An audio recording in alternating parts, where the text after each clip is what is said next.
Hello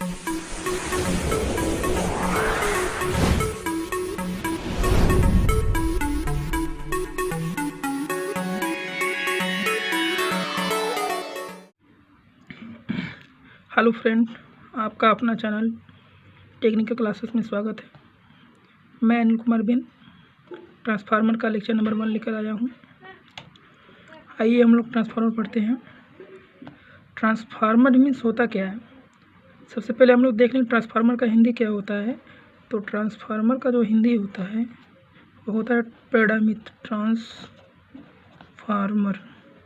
का हिंदी होता है परिणामित्र।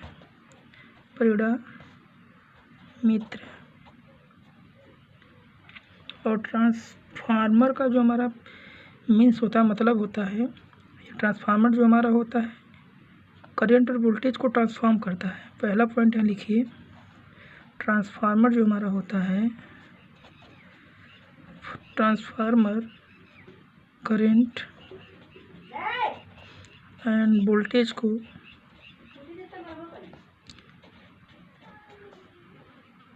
ट्रांसफॉर्म करता है।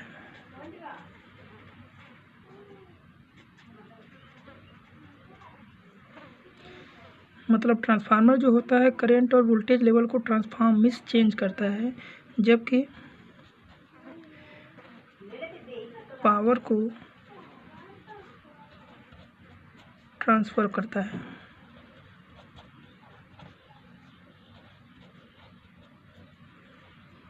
हम लोग यहाँ देख रहे हैं कि ट्रांसफार्मर का जो हिंदी होता है वह होता है परिणामित्र, और ट्रांसफार्मर जो होता है वह करंट और वोल्टेज को ट्रांसफॉर्म करता है और पावर लेवल को ट्रांसफ़र करता है। कोई पूछे कि किसको ट्रांसफॉर्म करता है, किसको ट्रांसफ़र करता है, तो करंट और वोल्टेज को ट्रांसफॉर्म करता है, करंट और वोल्टेज लेवल को ट्रांसफॉर्म करता है, जबकि पावर को ट्रांसफ़र करता है। यहाँ से क्वेश्चन बनेगा हम लोग का कि ट्रांसफार्मर का हिंदी क्या होता है। तो ट्रांसफार्मर का हिंदी होता है परिणामित्र, और ट्रांसफार्मर जो होता है किसको ट्रांसफॉर्म करता है, ट्रांसफार्मर किसको ट्रांसफॉर्म करता है, ट्रांसफॉर्म, और किसको ट्रांसफ़र करता है। तो यहाँ से बोलेगा कोई कि ट्रांसफार्मर किसको ट्रांसफॉर्म करता है, तो ट्रांसफार्मर करंट और वोल्टेज लेवल को ट्रांसफॉर्म करता है और पावर को ट्रांसफ़र करता है, सेम पावर को इनपुट और आउटपुट में ट्रांसफ़र करता है। क्लियर हुआ। ट्रांसफार्मर करंट और वोल्टेज लेवल को ट्रांसफॉर्म करता है, जबकि पावर लेवल को ट्रांसफ़र करता है। यानी जितना पावर इनपुट में रहेगा उतना सेम पावर आउटपुट में ट्रांसफ़र कर देता है, जबकि जितना वोल्टेज इनपुट में रहेगा उतना वोल्टेज आउटपुट में नहीं रहता है। तो ये करंट और वोल्टेज लेवल को चेंज करता है, जबकि पावर को सेम रखता है। तो करंट और वोल्टेज को ट्रांसफॉर्म करेगा और पावर को ट्रांसफ़र करेगा। तो हम लोग यहाँ पर ट्रांसफार्मर का स्ट्रक्चर देख लें।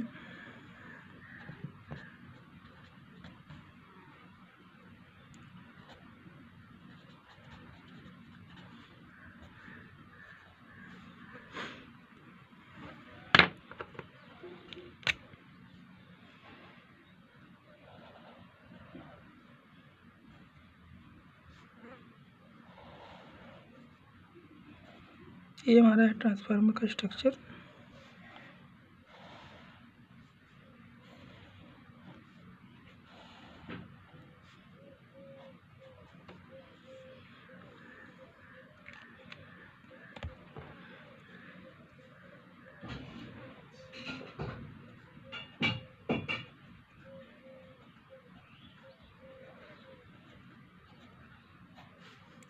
इनपुट वाइंडिंग और हमारा है आउटपुट वाइंडिंग।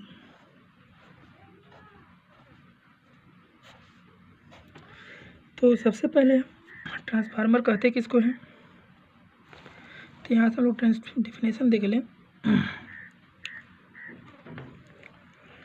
ट्रांसफार्मर एक स्टैटिक डिवाइस होता है। ट्रांसफार्मर एक स्टैटिक डिवाइस होता है जो कि लो वोल्टेज को हाई वोल्टेज और हाई वोल्टेज को लो वोल्टेज में चेंज करता है, सेम फ्रीक्वेंसी, सेम पावर और कांस्टेंट फ्लक्स पर। यानी इंग्लिश में हम लोग कहेंगे तो transformer is a static device which convert to low voltage and high voltage to low voltage with the same frequency, same power and constant flux. English में एक बार और सुनिएगा कि transformer is a static device which convert to low voltage and high voltage to low voltage with the same frequency, same power and constant flux। और हिंदी में हम लोग कहेंगे तो यहाँ पर ट्रांसफार्मर एक स्टैटिक डिवाइस होती है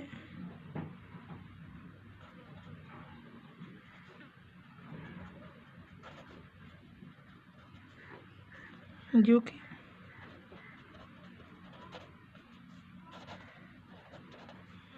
हाई वोल्टेज को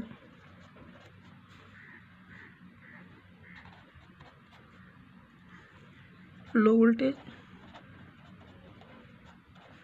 एंड लो वोल्टेज को हाई वोल्टेज में चेंज करता है, वो भी सेम फ्रीक्वेंसी, सेम पावर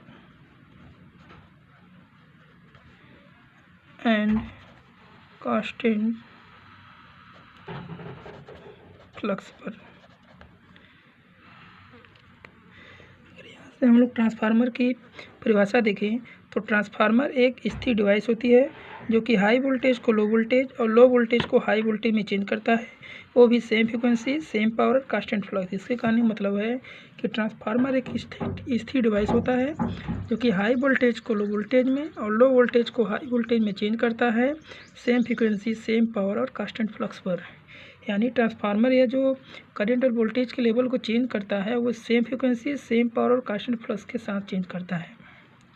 यहाँ पर आपको कोई क्वेश्चन करे कि ट्रांसफार्मर जो अपना वोल्टेज करंट लेवल चेंज करता है किसके साथ, तो ट्रांसफार्मर करंट और वोल्टेज लेवल चेंज करता है सेम फ्रीक्वेंसी, सेम पावर और कांस्टेंट फ्लक्स के साथ अपना करंट और वोल्टेज लेवल चेंज करता है। यहाँ से एक बार और देखिएगा कि ट्रांसफार्मर एक स्थिर डिवाइस होती है जो कि हाई वोल्टेज को लो वोल्टेज में और लो वोल्टेज को हाई वोल्टेज में चेंज करता है, तो वो भी same frequency, same power, constant flux. Transformer current और वोल्टेज लेवल को चेंज करता है, वो भी सेम फ्रीक्वेंसी, सेम पावर और कांस्टेंट फ्लक्स के साथ। ये सबसे इम्पोर्टेंट है, इसको मैं यहाँ पर डिनोट कर दे रहा हूँ तीनों चीज़ कि ट्रांसफार्मर जो करंट और वोल्टेज का लेवल चेंज करता है वो किसके साथ चेंज करता है, सेम फ्रीक्वेंसी के साथ, सेम पावर के साथ, सेम फ्लक्स के साथ। इसको आप लोग नोट करिएगा, माइंड में रखिएगा। तो यहाँ से देखिए सेम फ्रीक्वेंसी कैसे हो रहा है, सेम पावर कैसे हो रहा है, सेम फ्लक्स कैसे हो रहा है। तो सबसे पहले स्ट्रक्चर में हम लोग देख लेंगे, उसके बाद हम बताएंगे। तो यहाँ से हम लोग इनपुट सप्लाई दे रहे हैं ऐसे, यहाँ हमारा हो गया सप्लाई, ये हमारा हो गया आउटपुट, इसे बोलेंगे इनपुट। तो यहाँ से देखिए इसे बोलते हैं लिम्ब और इसे बोलते हैं हम लोग कोर। और यहाँ भी जो है इसे क्या बोलेंगे हम लोग, कोर। सीधे सीधे बोले पूछे आप लोग देखिएगा कि कोर किसे बोलते हैं। मशीन के जिस भाग पर बाइंडिंग की जाती है, मशीन के जिस भाग पर बाइंडिंग की जाती है उसे कोर बोला जाता है और जिस भाग पर बाइंडिंग नहीं की जाती उसे लिम्ब बोला जाता है। तो यही हमारा नियम ट्रांसफार्मर में लागू होगा कि ट्रांसफार्मर के जिस भाग पर बाइंडिंग की जाती है उसे कोर बोला जाता है और जिस भाग पर बाइंडिंग नहीं की जाती उसे लिम्ब बोला जाता है। तो हाँ, यहाँ पर अगर हम कोई कहे कि क्या कोर और लिम्ब की साइज बराबर रहेगी, हम लोग कोर की साइज और लिम्ब की साइज दोनों बराबर रख सकते हैं, तो यहाँ पर नहीं, लिम्ब की साइज हमेशा पतला हम रख देंगे जबकि कोर का साइज जो हमारा होगा वो चौड़ा होगा, ज़्यादा होगा, क्योंकि यहाँ पर हमको वर्क कराना है। क्योंकि जहाँ पर बाइंडिंग होता है वहीं according to Faraday law voltage पैदा होता है और जहाँ पर बाइंडिंग नहीं होता वहाँ वोल्टेज पैदा नहीं होता है। तो लिम्ब जो होता है वो कोर से क्या होता है, वो पतला होता है, यानी कोर का साइज बड़ा होता है, इसका साइज क्या होता है, बड़ा होता है, साइज बड़ा होता है और लिम्ब का साइज जो होता है वह छोटा होता है। अगर आपसे कोई कहे कि ट्रांसफार्मर में कहाँ लिम्ब होता है कहाँ कोर होता है, तो इसे हम लोग लिम्ब बोलते हैं, इसे हम लोग कोर बोलते हैं। तो जो कोर की साइज होती है वह लिम्ब से क्या होता है, बड़ा होता है। कोर की साइज लिम्ब से बड़ा होता है। कोई पूछे क्यों बड़ा होता है, क्योंकि जहाँ पर कोर होता है वहाँ हम लोग बैंडिंग करते हैं, जहाँ बैंडिंग करते हैं वहीं पे हमारा according to Faraday law voltage पैदा होता है। जहाँ वोल्टेज पैदा होगा वहाँ वर्क होगा, जहाँ वर्क होगा वहाँ पर हमारा फ्लक्स जनरेट करने के लिए एरिया ज़्यादा रखना पड़ेगा। इसीलिए लिम्ब की साइज जो होगी कोर से छोटा होगा, या ऐसे भी कर सकते हैं कोर हमेशा हमारे लिम्ब से बड़ा होता है। और नहीं समझ एक बार फिर से देखिए कि जहाँ पर बैंडिंग की जाती है according to Faraday law voltage पैदा होता है। जहाँ वोल्टेज होता है वहाँ करंट होता है, जहाँ करंट होता है वहाँ फ्लक्स होता है। तो फ्लक्स ज़्यादा जनरेट करना हमको, तो अगर कोर की साइज ज़्यादा रहेगा तभी फ्लक्स ज़्यादा पैदा होगा। कोर की साइज ज़्यादा रहेगा, अगर ये एरिया हमारा अगर ज़्यादा रहेगा, ये वाला एरिया ज़्यादा रहेगा, तो यहाँ पर हमारा जो होगा इस भाग पर हमारा फ्लक्स ज़्यादा जनरेट होगा, क्योंकि कोर पर ही हम वर्क कराते हैं। तो वर्क के लिए हमारा फ्लक्स चाहिए, और जहाँ फ्लक्स होगा वहीं पर हमारा क्या होगा, एरिया ज़्यादा होना चाहिए। समझ में आ रहा है कि नहीं आप लोग को? तो देखिए यहाँ पर ये जो लिम्ब होता है, लिम्ब का काम होता है केवल फ्लक्स जो कोर पे जनरेट हो रहा है, यहाँ जो फ्लक्स जनरेट हो रहा है, फाई यहाँ जो जनरेट हो रहा है उसको सिर्फ ढोने का काम करता है। यह लिम्ब जो होता है फ्लक्स को ढोने का काम करता है, जबकि एक कोर और ए यहाँ से यहाँ दोनों क्या हमारे कोर है, ये भी कोर है ये भी कोर है। तो दो कोर होते हैं हमारे और दो हमारे लिम्ब होते हैं। तो जो कोर होता है वो फ्लक्स को पैदा करता है, और जो लिम्ब होता है वो फ्लक्स को ढोने का काम करता है। तो लिम्ब हमारा कोर से छोटा या पतला होता है, तो इसलिए इसकी साइज हम लोग पतला रखेंगे और कोर की साइज हम लोग बड़ा रखेंगे। कोई दिक्कत होगा तो आप लोग कमेंट बॉक्स में हमको बताइएगा।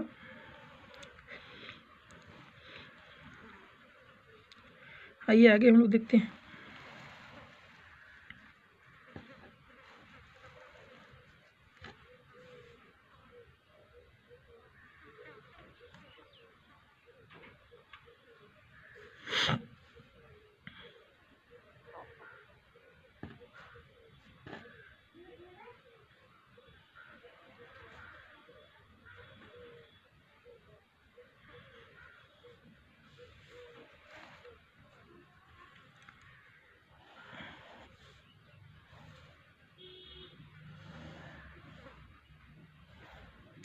ये हम लोग ट्रांसफार्मर बना ले रहे हैं।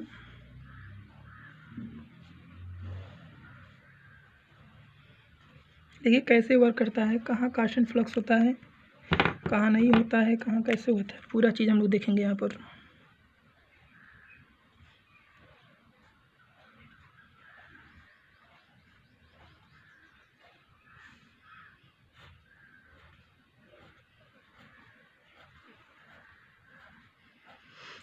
ये हमारा है इनपुट, जहाँ पर हम लोग ट्रांसफार्मर सप्लाई देते हैं उसे बोलते हैं इनपुट, और जहाँ पर ट्रांसफार्मर से हम लोग सप्लाई लेते हैं उसे बोलते हैं हम लोग आउटपुट। तो हमारा हो गया आउटपुट। तो देखिए ये हमारा हो गया प्राइमरी, ध्यान समझिएगा, जहाँ नहीं समझ में बताइएगा। ये हमारा हो गया प्राइमरी साइड, ये हमारा हो गया सेकेंडरी साइड। ट्रांसफार्मर में जहाँ से सप्लाई हम लोग लेते हैं उसे बोलते हैं सेकेंडरी साइड, जहाँ से सप्लाई ट्रांसफार्मर में जहाँ से सप्लाई हम लोग लेते हैं उसे बोलते हैं सेकेंडरी, और जहाँ सप्लाई देते हैं उसे बोलते हैं प्राइमरी। तो यहाँ सप्लाई हम लोग दे रहे हैं तो हो गया प्राइमरी, यहाँ सप्लाई हम लोग लेंगे तो हमारा हो गया सेकेंडरी। तो देखिए जहाँ सप्लाई यहाँ देंगे करंट हमारा क्या करेगा, बाइंडिंग के अंदर जाएगा। जैसे ही करंट बाइंडिंग के अंदर जाएगा तो हमारा अकॉर्डिंग टू फैराडे लॉ यहाँ से हमारा क्या होगा, वोल्टेज पैदा होगा। तो यहाँ पर जो वोल्टेज पैदा होगा हमारा होगा E1, क्योंकि हम जानते हैं फैराडे का नियम कि जब कोई परिवर्ती फ्लक्स किसी कंडक्टर को कट करता है तो उस कंडक्टर में according to Faraday law voltage पैदा होता है। समझ में आ रहा है कि नहीं? जैसे मान लीजिए हमारा AC है, तो AC का जो फ्लक्स होता है या वेव होता है वह इस टाइप होता है, जबकि DC का जो वेव होता है वह सीधे डायरेक्ट होता है ऐसे। तो AC यहाँ दे रहे हैं तो AC का जो हमारा फ्लक्स होगा वह चेंजेबल होता है। तो जब AC का फ्लक्स चेंजेबल तो करंट में वोल्टेज चेंज होता है तो करंट भी चेंज होता है। जो हमारा बाइंडिंग है, जब किसी बाइंडिंग में परिवर्ती करंट देते हैं या चेंजेबल करंट देते हैं तो वह हमारा फ्लक्स से कट करता है। जैसे ही फ्लक्स से कट करेगा तो हमारा वोल्टेज पैदा होगा। यही वोल्टेज हमारा अकॉर्डिंग टू फैराडे लॉ है। यानी जब कोई परिवर्ती फ्लक्स किसी कंडक्टर को कट करता है तो अकॉर्डिंग टू फैराडे लॉ उस कंडक्टर में वोल्टेज पैदा होता है, तो उसे बोलते हैं E1। तो जैसे ही वोल्टेज पैदा होगा तो हमारा सर्किट शॉर्ट है, करंट हमारा आएगा I1। जैसे ही करंट आएगा तो हमारा इस पूरे वाइंडिंग में फ्लक्स आ जाएगा, इसे बोलेंगे फाई। अब यही फ्लक्स इस लिंब से होते हुए इस कंडक्टर को जाके कट करेगा, यहाँ पर कट करेगा, तो इसमें जो वोल्टेज पैदा होगा इसे बोलेंगे E2। देखिए सप्लाई हम लोग यहाँ दे रहे हैं। अब अकॉर्डिंग टू फैराडे लॉ आपको मैग्नेट में पढ़ाया गया होगा कि जब कोई परिवर्ती करंट किसी कंडक्टर को कट करता है या जब कोई परिवर्ती फ्लक्स किसी कंडक्टर को कट करता है तो उस कंडक्टर में according to Faraday law voltage पैदा होता है।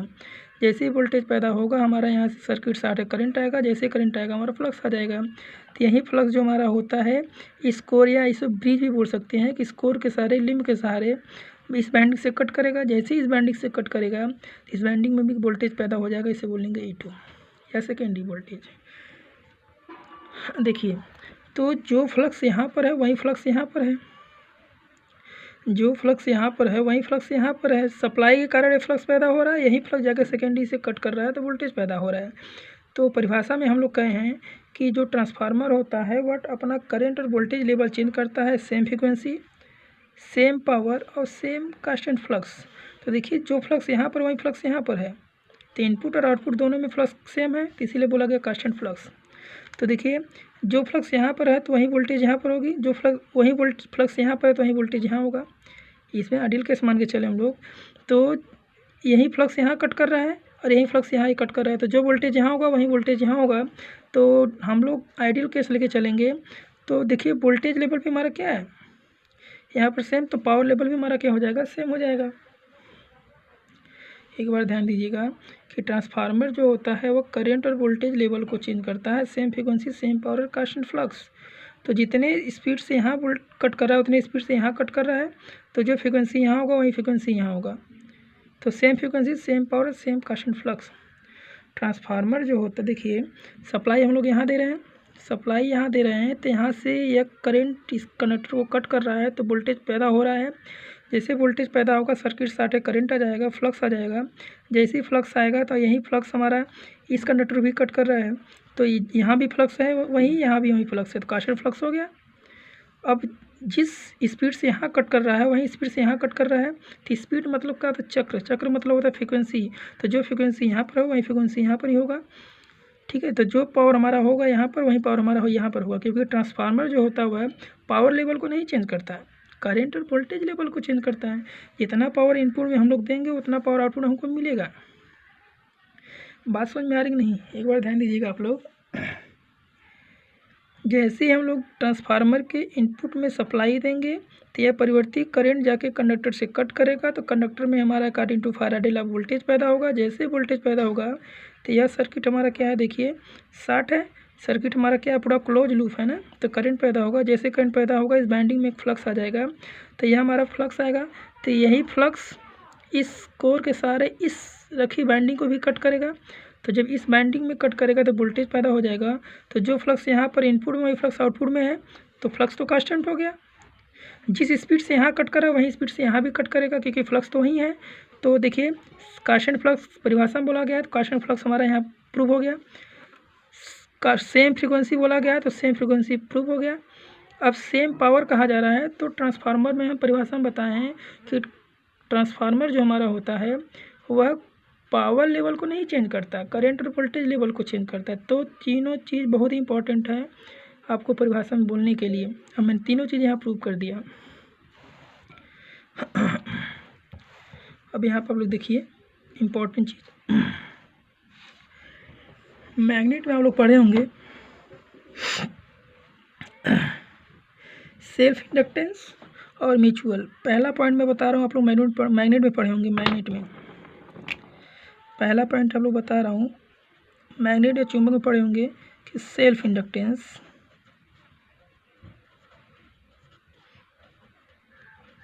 और दूसरा आप लोग पढ़े होंगे म्यूचुअल इंडक्टेंस।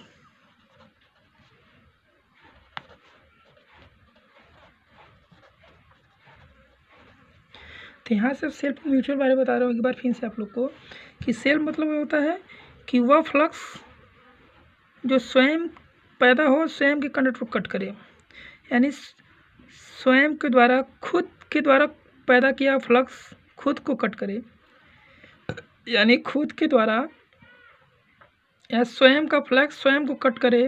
तो वहाँ पर जो वोल्टेज पैदा होता है वह सेल्फ इंडक्टेंस के कारण, और वही फ्लक्स दूसरे कंडक्टर को कट करे तो वहाँ पर जो वोल्टेज पैदा होता है उसे बोलते हैं म्यूचुअल इंडक्टेंस के कारण। तो देखिए सप्लाई हम लोग इस बाइंडिंग में दे रहे हैं, यहाँ तो सप्लाई दी नहीं जा रही है, सप्लाई इस बाइंडिंग में दे रहे हैं, वोल्टेज यहाँ भी पैदा हो रहा है, यहाँ भी हो रहा है, तो सप्लाई यहाँ दे रहे हैं। तो देखिए जैसे ही इस बाइंडिंग में सप्लाई देंगे करंट जाएगा तो फ्लक्स पैदा होगा, और यही फ्लक्स स्वयं को कट करेगा तो इसमें जो वोल्टेज पैदा होगा इसे बोलेंगे self inductance voltage. Self inductance voltage यानी प्राइमरी बाइंडिंग में जो वोल्टेज पैदा होगा उसे बोलेंगे सेल्फ इंडक्टेंस वोल्टेज। और ये फ्लक्स इस दूसरे कंडक्टर को जाके कट कर रहा है तो इसमें जो वोल्टेज पैदा होगा उसे बोलेंगे mutual inductance. Mutual inductance voltage. तो यहाँ से क्वेश्चन बनेगा कि प्राइमरी साइड में जो वोल्टेज पैदा होता है उस कौन सा वोल्टेज होता है, और सेकेंडरी साइड में जो वोल्टेज पैदा होता है कौन सा वोल्टेज पैदा होता है। तो प्राइमरी साइड में जो वोल्टेज पैदा होता है वह सेल्फ इंडक्टेंस के कारण, क्योंकि स्वयं का फ्लक्स इसी कंडक्टर को कट कर रहा है, इसलिए सेल्फ इंडक्टेंस वोल्टेज। तो यहाँ से सेल्फ इंडक्टेंस का जो होता है ई बराबर या यहाँ का L D phi by D T, और यहाँ पर जो हमारा होता है ई बराबर minus M D phi by D T mutual दूसरे करंट। देखिए प्राइमरी साइड में जो वोल्टेज पैदा होता है वह सेल्फ इंडक्टेंस के कारण, और सेकेंडरी साइड में जो वोल्टेज पैदा होता है वह म्यूचुअल इंडक्टेंस के कारण। आपसे कोई पूछे कि ट्रांसफार्मर के प्राइमरी साइड में जो वोल्टेज पैदा होता है उसे या कैसा वोल्टेज होता है, तो सेल्फ इंडक्टेंस वोल्टेज होता है, और सेकेंडरी साइड में जो वोल्टेज पैदा होता है कौन सा वोल्टेज होता है, तो म्यूचुअल इंडक्टेंस वोल्टेज होता है। एक बार फिर से यहाँ क्वेश्चन कि ट्रांसफार्मर में जो वोल्टेज पैदा होता है उसे कौन सा वोल्टेज कहते हैं, सेल्फ इंडक्टेंस वोल्टेज ई बराबर L D phi by D T. और सेकेंडरी साइड में जो वोल्टेज पैदा होता है उसे क्या कहते हैं, तो उसे म्यूचुअल इंडक्टेंस कहते हैं। म्यूचुअल मीन्स होता है दूसरे फ्लक्स के कारण। तो देखिए सप्लाई प्राइमरी दी जा रही है तो फ्लक्स भी प्राइमरी में पैदा होगा, तो यह फ्लक्स स्वयं को पहले कट कर रहा है इस बाइंडिंग को, तो इसमें वोल्टेज पैदा होगा सेल्फ इंडक्टेंस वोल्टेज। अब यही फ्लक्स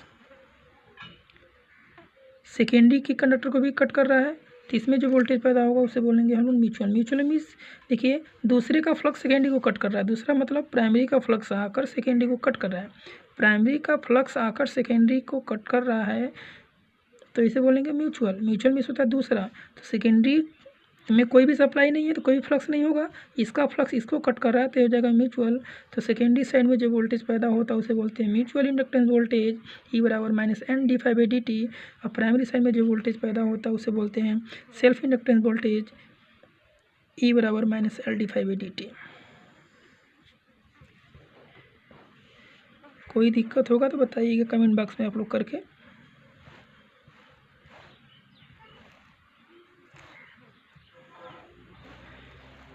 आइए आगे हम लोग चलते हैं।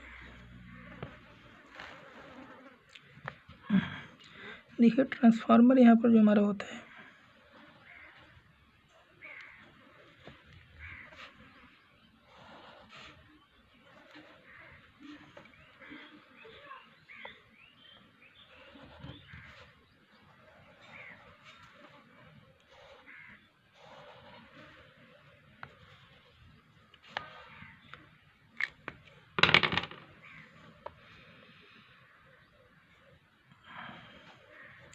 ये हमारा हो गया प्राइमरी साइड, ये हमारा हो गया सेकेंडरी साइड। तो यहाँ से देखिए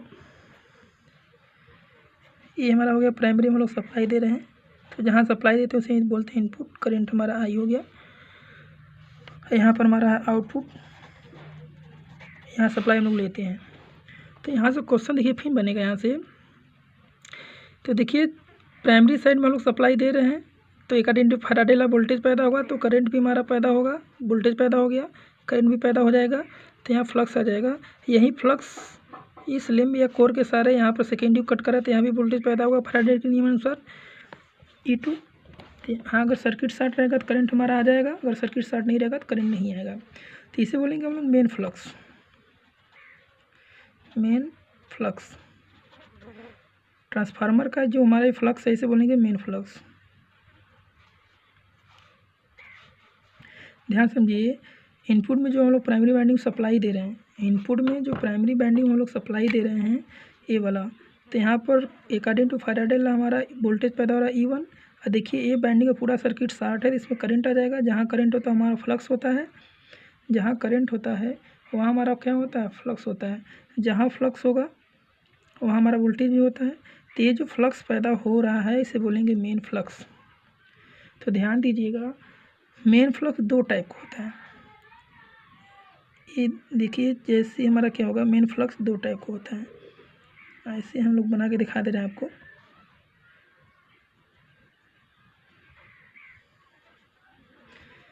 यहाँ भी बना दें, आपको दिखा दें।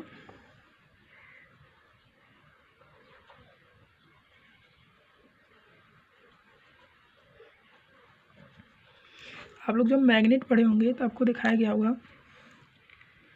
तो देखिए ये हमारा मेन फ्लक्स है। तो हमको एक बार आप लोग यहाँ ध्यान दीजिएगा कि आपका कोर यहाँ पर है, ऐसे कोर है।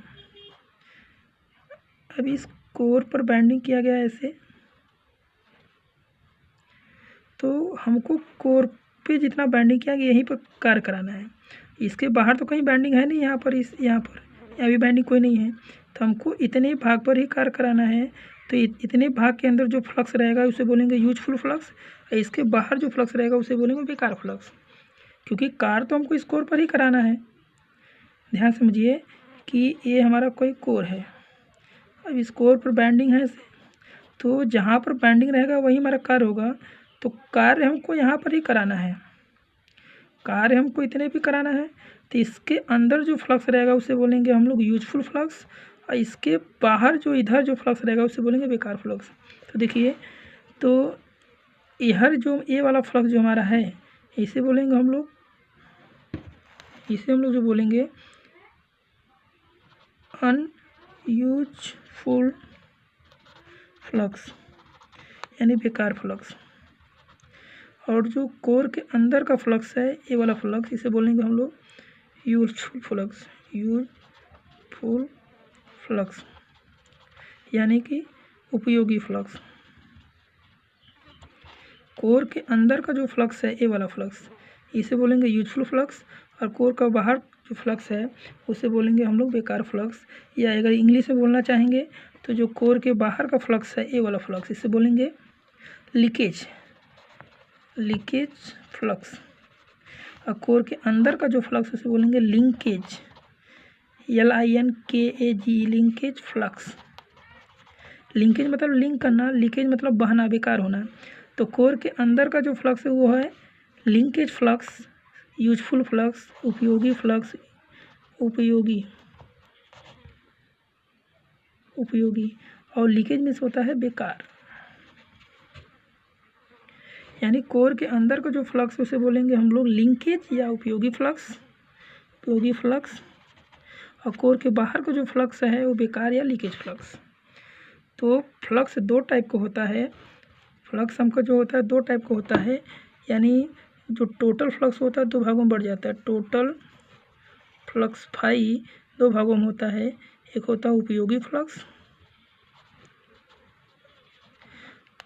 प्लस बेकार फ्लक्स। यानी फ्लक्स जो हमारा होता है वह दो टाइप का होता है। वो हमारा होता है उपयोगी फ्लक्स, या कोर के अंदर का फ्लक्स होता है। ये हमारा होता है बेकार फ्लक्स, या कोर के बाहर। तो इंग्लिश में कहना चाहेंगे तो उपयोगी फ्लक्स को हम लोग कहते हैं लिंकेज, लिंक करना। और जो हमारा कोर के बाहर का जो फ्लक्स है उसे बोलेंगे बेकार फ्लक्स या तो लीकेज फ्लक्स। ध्यान समझिए, मेन फ्लक्स ट्रांसफार्मर में या कहीं भी जो किसी भी मशीन में जो मेन फ्लक्स होता है वह दो टाइप का होता है। एक तो हमारा होता है उपयोगी फ्लक्स, दूसरा हमारा होता है बेकार फ्लक्स। तो ट्रांसफार्मर का जो कंसेप्ट है आप लोग उसको ध्यान से देखिएगा। उसके बाद जो भी दिक्कत होगा आप कमेंट बॉक्स में हमको बताइएगा। तो अगले लेक्चर में फिर हम लोग मिलेंगे, तब तक के लिए धन्यवाद।